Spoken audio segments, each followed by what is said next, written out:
দুঃখের পরে আছে সুখ, প্রাণটা আবার উদ্বেলিত হয়ে ওঠে। তাই তো, আসলে তো দুঃখের পরে সুখ। এজন্য কষ্ট যখন পাবেন, অসুস্থ যখন হবেন, ওইখানেও আনন্দ করবেন, কারণ সামনে আরাম আসতেছে। সুবহানাল্লাহ পড়েন।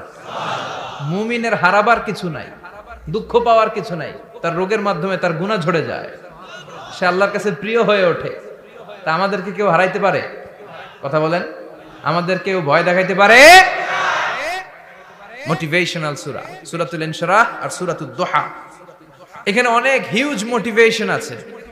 যারা হতাশ, যাদের জীবন ভাল লাগে না, মরে যেতে মনে চায়, গার্লফ্রেন্ড গালি দিছে, আছে না নাই? আবার বয়ফ্রেন্ড গার্লফ্রেন্ডের গালি দিছে, এ ওড়না পেঁচায়া ফ্যানের মধ্যে ঝুলে আত্মহত্যা করে। আহা, কত বড় পাগল! তুই মরলি কেন? গালি দিছে তো কি হয়েছে? হ্যাঁ, বুঝতে চায় না, হতাশ হয়ে যায়। আর বয়স কম তো, ইচড়ে পাকা, অল্পতে কাবু হয়ে যায়।